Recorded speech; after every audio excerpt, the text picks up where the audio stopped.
Bienvenidos donde quiera que estén. Soy Marcelo Birmacher. Esto es 15 minutos.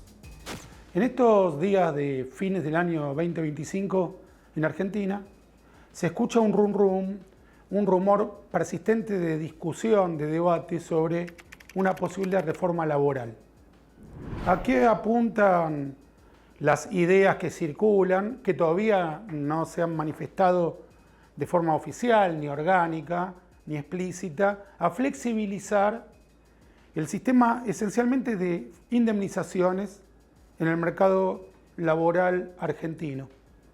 Las sociedades más afortunadas se plantean los problemas que realmente tienen. No siempre es así. Recientemente hemos visto en Estados Unidos y Europa manifestaciones a favor del islamo-nazismo que no tienen ninguna relación con los problemas reales que pueden plantear Europa o Estados Unidos en relación con la economía, con el trabajo, con las dificultades sociales, las rivalidades. Son problemas inventados, generalmente llevados adelante, protagonizados por el wokismo, por el falso progresismo, por una academia que cada vez tiene menos de esa denominación. Pero en Argentina, literalmente, el problema de la falta de adecuación del mercado laboral a las necesidades esenciales de los trabajadores es un problema que venimos arrastrando por lo menos desde hace 20 años. Cuando hablamos de trabajadores, no nos referimos solo a los que están registrados formalmente, sino a la casi mitad de la población del mercado laboral argentino que está en la informalidad, tan trabajadores como los que están registrados formalmente. El 47% aproximadamente de los trabajadores argentinos están en negro. Si nos comparamos con Latinoamérica, solo en Perú y en Bolivia encontramos un nivel de informalidad semejante. Chile tiene la mitad de nuestra informalidad laboral, Uruguay tiene la mitad de nuestra informalidad laboral.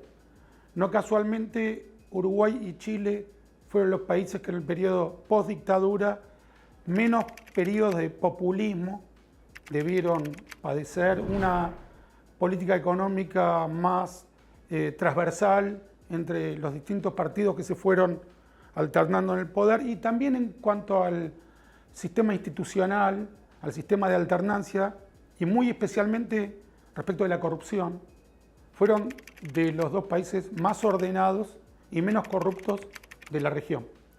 Bolivia, si bien paradójicamente durante el gobierno populista de Evo Morales logró estabilizar sus cuentas en la macro, siempre tuvo una inclinación populista anti-norteamericana y antiliberal en lo geopolítico. Perú también estabilizó, sobre todo sus niveles de inflación, ya son aleatorios a la situación política. En Perú puede haber grandes escándalos políticos, tumultos políticos, y se mantiene la estabilidad de la moneda, pero tuvo también periodos populistas como el de Alan García. Argentina, a diferencia de todos los países que acabamos de mencionar, recién a partir de 2015 se planteó una verdadera política de estabilidad fiscal, de combate de mediano y largo plazo contra la inflación, y estos grandes postulados alcanzaron un especial impulso a través de las ideas y los votos en el gobierno de Javier Milei, que triunfa electoralmente en octubre del 2023 y asume en diciembre de ese mismo año. La flexibilización que se está proponiendo, como digo, apunta a remediar el problema indemnizatorio que ha provocado algunos grandes males. Uno es que las pymes, las pequeñas empresas que forman un aspecto sustancial de la vida económica argentina, han tenido en ocasiones que cerrar porque no pueden hacer frente al pago de indemnizaciones en relación con la riqueza que producen y la cantidad de empleados que tienen.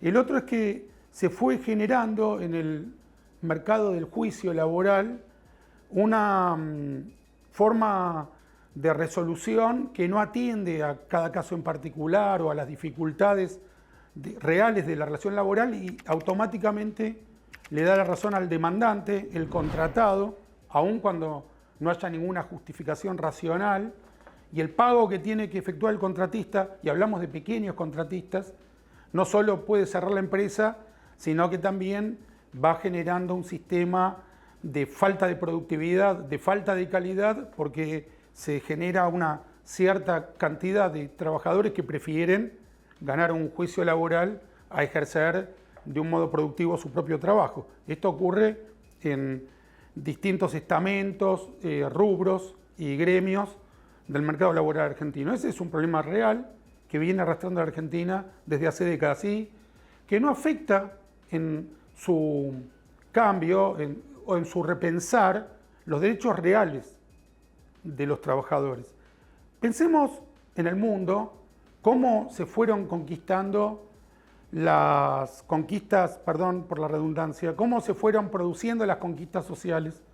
Desde 1886, los mártires de Chicago, que fueron las protestas que determinaron el periodo de 8 horas, que se impulsó en todo el mundo a partir de aquellos eventos, hasta nuestros días. 1886, apenas había pasado 110 años de la Revolución Americana.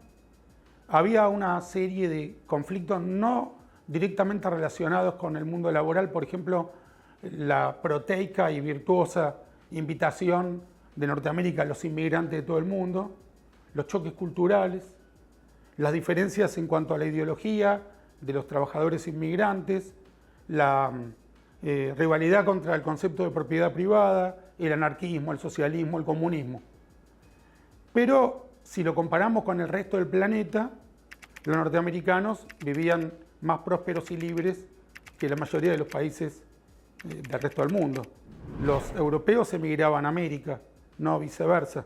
Los rusos vivían bajo el zarismo y luego iban a ser sometidos por lo que se llamó la Revolución Rusa. Europa era un hervidero de conflictos que derivó primero en la Primera Guerra Mundial y luego en la más mortífera de todas, la Segunda. Por supuesto que hubo en Estados Unidos entre 1886 y la actualidad ingentes cantidades de conflictos relacionados con lo laboral en donde se produjeron muertes, tragedias, avances y retrocesos, pero comparado con el resto del mundo, reitero, fue de lo menos malo. Y si reflexionamos sobre las formas que se fueron dando en las democracias liberales, los trabajadores, ya sea para conquistar sus derechos, como para de manera independiente llevar adelante sus vidas en paz, en libertad y en prosperidad, hay un asunto que no se ha pensado lo suficiente, que es el de las cooperativas. Existen en Argentina, por ejemplo, distintos partidos de izquierda que están en contra de la propiedad privada. Muy recientemente, en el juramento que toman diputados y senadores en el Congreso Nacional, los diputados de izquierda se manifestaron a favor del islamonazismo, de Hamas, el grupo islamonazi, a favor de la República Islámica de Irán, en contra de la democracia, lo mismo en los diputados del kirchnerismo, pero nunca han logrado generar algo que sería completamente posible en democracia y en el capitalismo liberal, una empresa, algún tipo de emprendimiento que demuestre que hay una alternativa al capitalismo liberal clásico, que nada se los hubiera impedido. Han tenido una sobrada cantidad de diputados e integrantes de clase media y altas, las izquierdas, trotskistas, comunistas, stalinistas, que les hubieran permitido perfectamente armar algún tipo de cooperativa. De hecho, el Partido Comunista de la Argentina, el único emprendimiento exitoso que tuvo fue un banco. El banco todavía persiste. Es un emprendimiento capitalista liberal. Tuvo colonia de vacaciones, tuvo un diario, el Partido Comunista Argentino, tuvieron empresas, fueron muy exitosos en el sistema capitalista. Es lo único que quedó, demostraron. Pero a los trabajadores los trataban igual o peor que el resto de los empresarios a sus propios trabajadores. No lograron mostrar, teniendo la posibilidad, teniendo la riqueza, teniendo la propiedad, teniendo los medios de comunicación, no lograron mostrar que podían hacer algo mejor que el capitalismo liberal. Los países que en las democracias nórdicas, incluso en la propia Europa central, que han optado por la socialdemocracia, si bien generaron un sistema de prosperidad, nunca dejaron de depender del paraguas militar y político norteamericano. Es impensable la resistencia ucraniana y la seguridad que tiene Europa de apoyar a Ucrania sin el apoyo del amigo americano. Es impensable la prosperidad europea, desde el Plan Marshall hasta nuestros días, sin la cobertura norteamericana.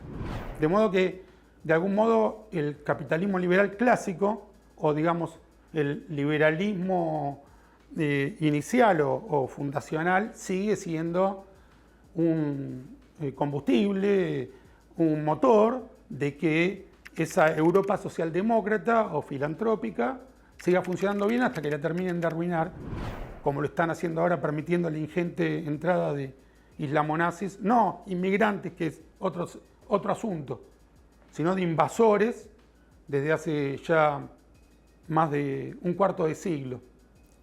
Volviendo a las posibilidades de asociación entre trabajadores con derechos garantizados por este mismo conjunto, en Israel existió una experiencia que se llamó el kibutz, en plural kibutzim, una experiencia casi comunista de producción y redistribución de la riqueza de manera completamente igualitaria.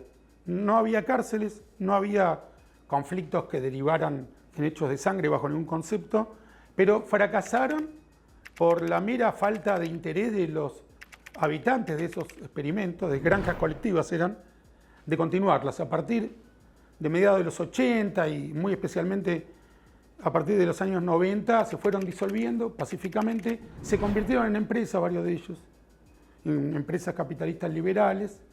La gente se aburría, aspiraban a más, no querían compartir de manera igualitaria cuando había capacidades distintas.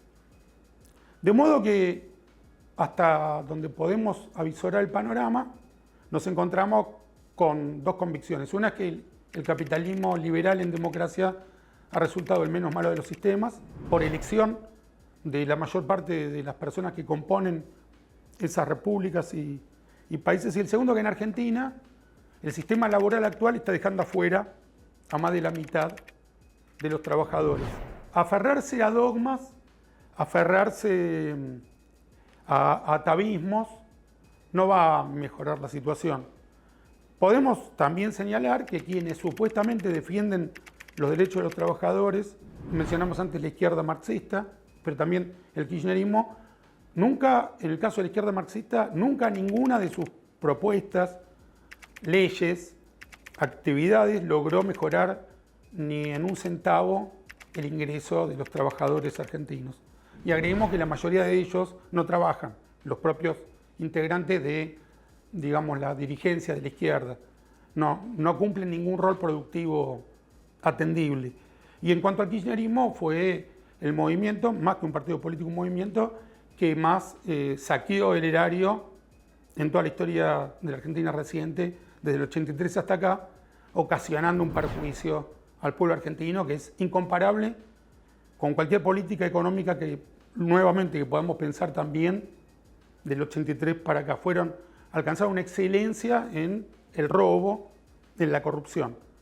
Frente a estos protagonistas de la oposición, es todavía más saludable pensar si no se podría mejorar el mercado laboral argentino para que ese 47%, casi 50%, que está todavía fuera sin ningún derecho relacionado con la relación laboral, ingrese al mercado y genere esto un círculo virtuoso de más dinero en blanco, de mayores inversiones, de una conciencia de una convivencia laboral mucho más clara. No es algo que se pueda resolver en un solo debate, lo que sí, reitero, no va a ser con gritos, con proclamas, con mitologías, que vamos a mejorar el modo en que estamos produciendo y en que estamos manteniendo las relaciones laborales en la Argentina. Es evidente que se está planteando un problema realmente existente y que se nos está invitando a pensar y decidir. Esto fue 15 minutos. Soy Marcelo Birmacher. Hasta la próxima emisión.